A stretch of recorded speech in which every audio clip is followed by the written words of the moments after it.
This is the 217 Recovery Podcast with Corey Winfield. You have a rich person's name. Like, you should be a billionaire with the name Winfield. And co-host Marnie Winfield. Checking the microphones, going good.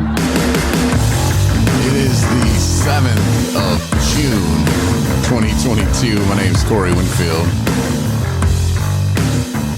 And Tyrone. Yeah, normally when that's what Marnie's like, I'm Marnie. And I don't know, we figure Marnie's at work and we're just sitting around sleeping, getting our old man napping, and we're just like, hey, we should probably do a podcast because I know Marnie loves being a part of these podcasts, but Tuesdays is a crazy hectic day for her. And I know that sometimes it probably for her feels good to know like, hey, the podcast is already done. Not that she doesn't like do it. I'm just saying, like, if she walked in and we were around catnapping with the cats, then she might be scary, Marnie. Nah, but had you in town, Tyrone. Of course, tomorrow we got a big day with the mobile unit. We're gonna go help people at a couple of different places, and you know, I think it's great having you along. One of the places we're going, you know a lot about. Oh yeah. Help you do anything, Winfield. Yeah. Well, and no problem. Feels good to give back, doesn't it? Oh yeah, feels good. And not that you're coming around to like rub it into the other people, but I bet you half of those people have no idea how to get to the same place you are right now, as far as like finding a place to live. Well, I think that a lot of them don't know. They need help. You know, they need some direction. And then you have a lot of them, they probably banned out of the place, you know. So yeah, we're definitely going to help some. And I don't know, I'd say half. I'd say half of them there probably just aren't aware of the steps to take or who to call or the numbers. And you just assume that, oh, well, everybody there knows. Everybody staying at this place knows how to get help. Well, everybody don't, but... Right, but...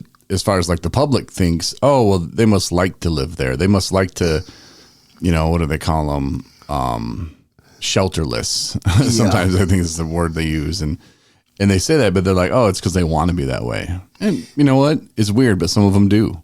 Yeah. Well, but then you got some that don't. So, So we're going to go there tomorrow and see what can we do for them, you know? We're going to try to help them out to our best of our ability tomorrow. Mm-hmm. And that goes from some people don't even know how to get a phone. Some people don't know that, you know, they can get a bridge card or you know, just little stuff like that just people assume like, oh, no, they're in a place that helps people. So everybody has the same access. Everybody knows what's going on. That's right. But everybody doesn't know what's going on, you know, and that's where we're there. Yep, and we're going to do our best, Winfield, to get them some knowledge on how to go about getting that stuff. Yeah. And some people are afraid to go to treatment, you know, for different reasons, you know. And right. I was talking to the guy at the place the other day, and he said that, no, if somebody wants to go get treatment, you know, we'll hold the spot for them. Okay, well, not a lot of people know that. A lot of people think, well, if I leave here and go to treatment, when I get out, then I'll be living on the streets, and I'm not going to have anywhere to go. No. That's not the case, you know, and to be able to tell them that, you know, and just to show them some options. Right. Hey, if they don't want, hey, that's cool. Maybe we'll just make them a hot dog and say what's up, you know. But that's a good option, though, you know, that if you do go to treatment, they'll hold your spot. And then maybe you don't like treatment. Then at least you can go back. Yeah. And you know, that's a good deal, you know. But you know, the number one people don't like treatment. The number one reason people don't like treatment. There's no drugs there. Yeah. You can't drink there. Right. And then at times, a lot of people want to go to treatment because the weather's turning nice. Yeah. I mean, there's tons of different reasons. I mean, me myself, I didn't want to go to treatment because I don't know. Let me think back about this one for a minute because I don't want to just start popping off. But if I really thought about it, and the reason why I didn't want to go to treatment was there was always something.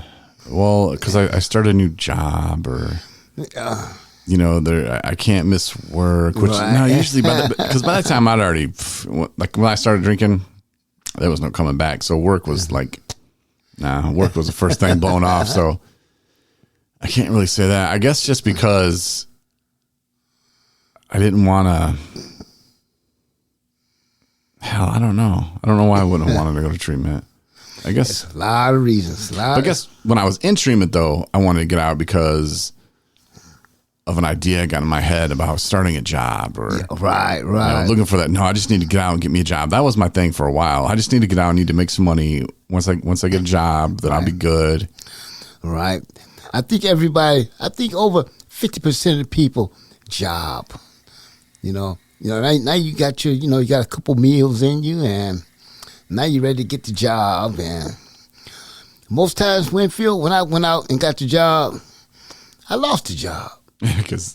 Why? Because you didn't stop using. Because I didn't stop using. Yeah. And sometimes it could be a little early. We want to be anxious. Mm-hmm. Anxious. Or you get that new job, and some of the people on the job are like, hey, after work on Wednesdays, we all go down, get some drinks on payday. And it's like, oh, you coming with us, Corey? Yeah, that sounds fun. We'll go down there for a beer. And then in the back of my mind, it's like, yeah, I'll get a beer. But then I'll stop at the liquor store on the way home and I'll get some. And then, yeah, that's what I'll do. It'll be cool. It'll be fine. I'll be good to go then, man. Next day I don't show up for work. 3 days later, man. I'm like, do I still have a job? They're like, nope. I'm like, damn. Well, at least I got that paycheck, for a couple of days. I remember I worked for the paper in Southwest Michigan, and it was kind of a crazy job. And I wouldn't say I would recommend it for anyone. It was answering phones for people, like if they missed their paper or something. And I don't know. I tried to help the people out, and a lot of them were elderly, I guess is the word, not elderly, but maybe I'm trying to start a new word.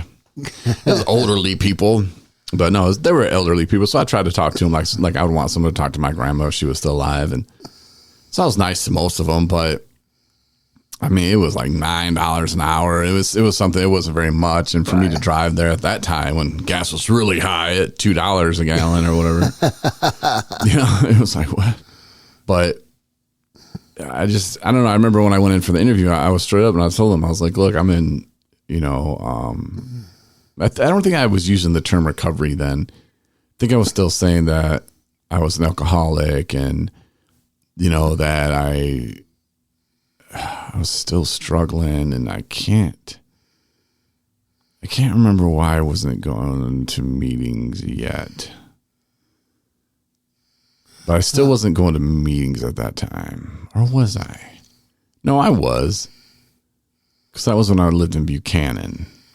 So no, I was going to meetings at that time, but I don't know. But I felt like I owed it to them to open up, to tell them, hey, that I had a problem and I'm working through it. And I think I might have had like a month clean or something at that time. And told them all about that, and ended up drinking. And that's one of them where it was like, I don't remember what happened, but like 4 days later, I'm like, well, what? And then I realized I had missed work all week, and I sent the boss a message and was like, hey, man, like, do I still work there? And he's like, nah, it was 3 days of no show, no call, man. You're done. And I was like, wow, shit. And I think I told him that I went on a bender. Oh, boy. I told him that I remember it was something like I don't think I totally told him the truth, but it felt like that was like one of the first times I really kind of came out and just said, hey, look, that's what happened. And unfortunately, that's what does happen. If you're not in the right place doing the right things, like all the time, you have to be. We talked earlier about you having a car. Right. Some things that you think you need, but you don't need it for your recovery. Yeah, because you're from Detroit, but you stay up in northern Michigan now. Right. And we thought about, man, we got to get Tyrone some wheels so he can come here to help us out and do things and this and that. But I was thinking yesterday, I was cleaning out office number 2, and I was thinking about that. And I was like, Tyrone, in the car. I was like, I bet I bet having a car might scare him because first of all, it's more money. You got to first of all buy a car, and then you got to keep insurance on. You got to keep your plates on. It's money. Yes. And they don't ever unbrake themselves. Like you don't understand. Hey, my car's been out there for 2 years. I bet it just like a video game and just healed itself. All the problems, no, everything breaks and no. So it's just a constant expense for you. And with gas prices through the roof up here, it's like $5.20. It's stupid. Wow. But and I was thinking about that, and I was like, man, but I bet it would freak Tyrone out to know that he could just jump in the car and Detroit's only 4 hours away, man. Yep. Sometimes, Winfield, that old attitude comes back, Because you never know. Like, you could be having the greatest day. Like, you could say on today, yep, I'm not getting in a car because you don't have one. I'm not going to get in my car and go to Detroit because you're not. You don't have a car. That's right. That's right. But you put a car into the mix, and what? You don't know. That's right. You would love to sit here and say that you wouldn't. Right. But Winfield, it's just like when the relapse coming on. You can't look at the calendar and say, oh, well, I guess my relapse is coming on this day. Right. It's not like a full moon calendar. It just happens.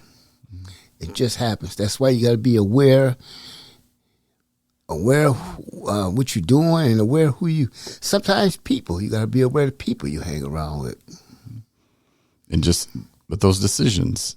Decisions. That's the key word, decisions. Should I go get a car? Because that would be great. Because then that would. I mean, you don't really go that many places now, but just knowing that having a car out in the driveway could be even 20% chance of relapse. It's like, I'm not even messing with that. And then you go down to Detroit and you get shot. You haven't been there in a while. You don't know the same boys on the corner. I'm sure you know some of the same people, but you don't know what they're into and who they've gotten into or on the outs with. That's right. And for some reason, somebody might be looking for Tyrone. You don't even know. They might, somebody stole, it's Tyrone. Well, they know because you're not there. You don't know the things that are going on while you're not there. And then you just show back up out of nowhere. That's right. Hey, Tyrone, let's go for a little ride. Huh? I got something for you, Tyrone. Let's go. Okay, let's go. Yeah. That's why sometimes, Mr. Winfield, I'm okay where I'm at. Mm-hmm. And you have to be okay with it with yourself, You have to do things different. Instead of riding to the store, I walk to the store. Or call the cab to come get me. It's other ways to get around. It's other ways to get around. I ain't got to look pretty in front of nobody, but you do what you have to do to take care of yourself. Yeah, and you get a ride to church. I'm sure you flip the dude some money. You're always good with that, for picking you up and stuff. And hey, that's fun to get you out of the house. That's your entertainment. That's right. You put that in the entertainment category, spending money, and like all that money that you're saving by not having a car. You don't have to worry about that either. And cars is getting as of today, our economy, everything is going up and up and up. The cost for rides is going up. Everything, groceries going up. I mean, everybody knows it, and you just got to know how to go around it and still accept it and accept your recovery for what it is. I mean, you just can't go out there and just relapse and say, oh, well, the economy made me relapse. Spending too much money, spending too much gas, spending too much groceries. You can't go out like that, You just got to stay within your means. And a lot of times I tell my buddies don't play the Joneses. It used to be an old record. You remember that? Mm-mm. Yeah. Don't play the Joneses. What that means is if somebody else buying a $150 pair of gym shoes and you ain't got the money to buy it, but you're trying to keep up with them. So we call that keeping up with the Joneses. Okay. Yeah, I've heard my mom say that before. I'm not trying to keep up with the Joneses. Yeah. Yep. Can't keep up with them. Yep. Just stay within your means. Yep. What you need and what you want, two different things. That's right. You ever go to the grocery store? This is something I used to do, and I'd fill my cart with all the stuff, and I would get up kind of close to the register, Or I'd be in line and I started putting things in categories. What do I need and what do I want? That's right. That's And right. I separate it and then I hand it back to the cashier and say, this is stuff I don't want. She's like, what? I'm like, yeah, I'm not buying that stuff today. Sometimes it'd be a lot of stuff and she'd look at me and they prefer that than you just throwing it somewhere else on the shelf. Yeah.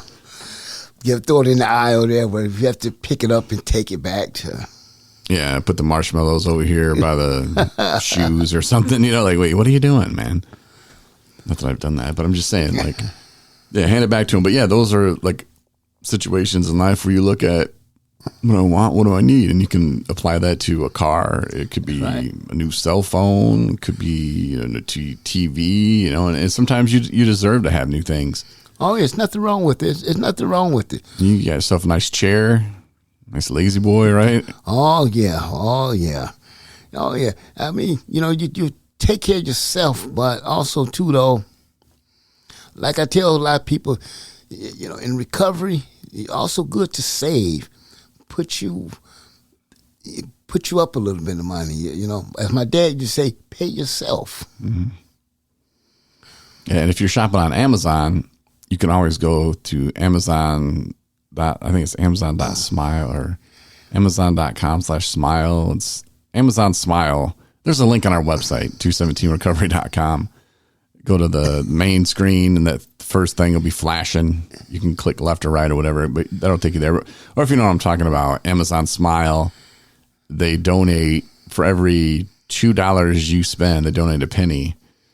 And you laugh, but that adds up, Yeah, like you might think. I use them a whole lot. Mm-hmm. I use it.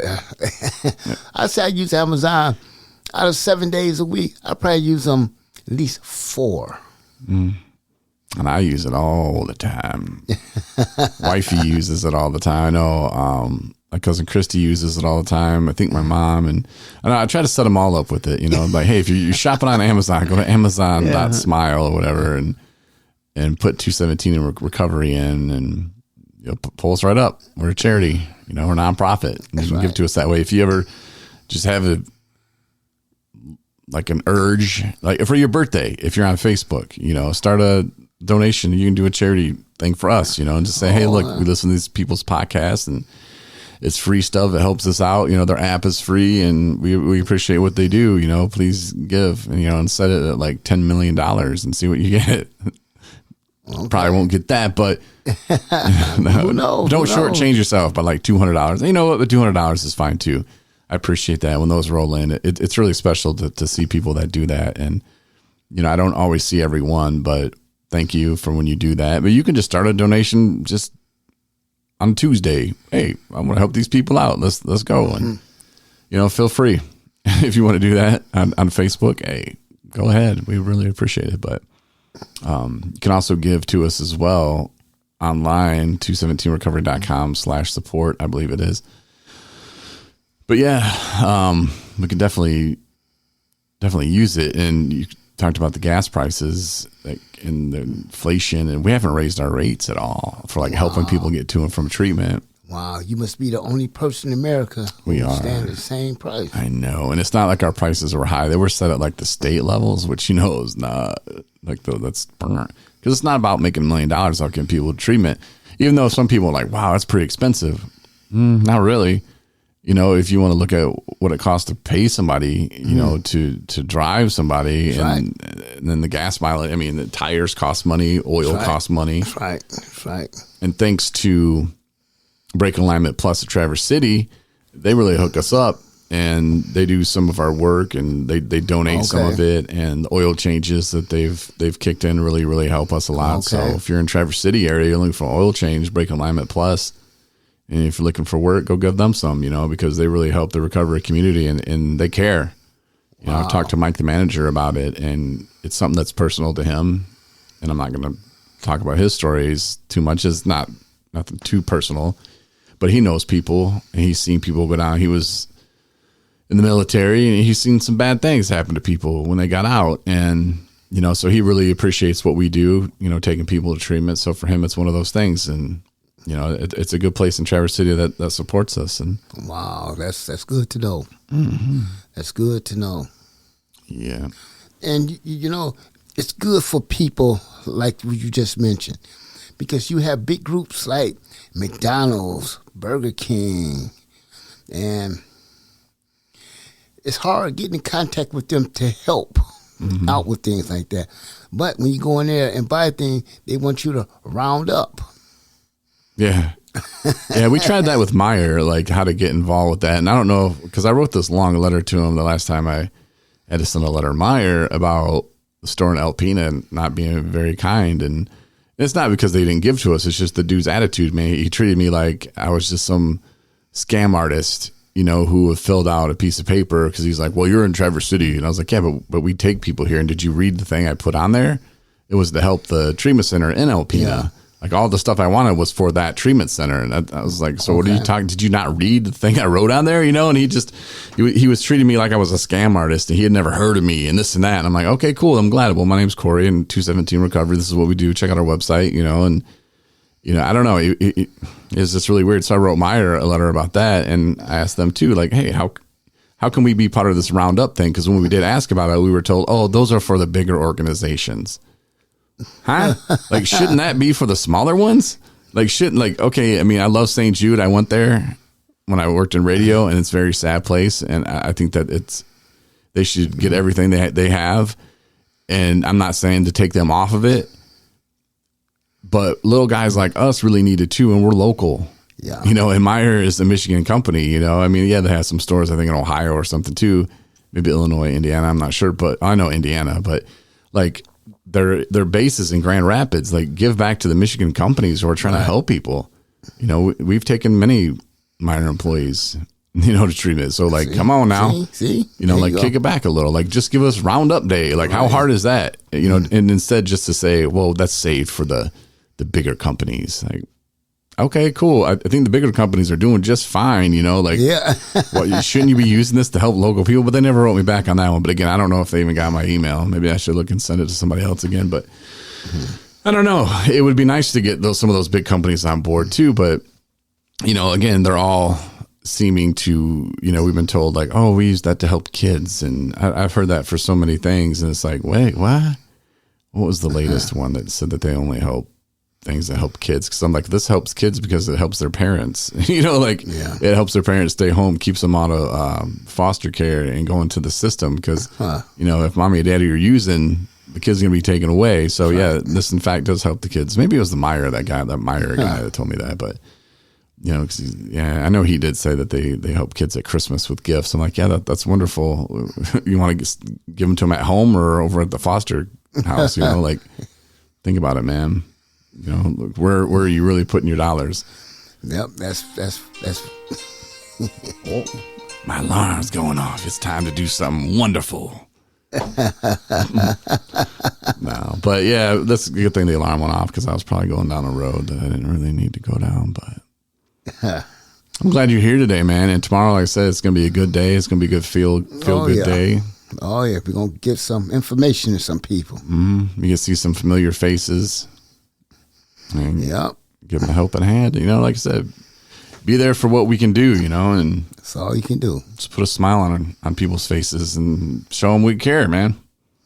That's what it's about, Mr. Winfield. That's what it's about. For sure. You want to tell people what to do, or do I have to hit the ending drop? You don't remember how to say it. Thanks for listening to the 217 Recovery Podcast. And we hope you come back for our next episode. I like it. Thanks, Tyrone. Now I don't have to hit the drop. It's perfect. All right. Peace out, Winfield.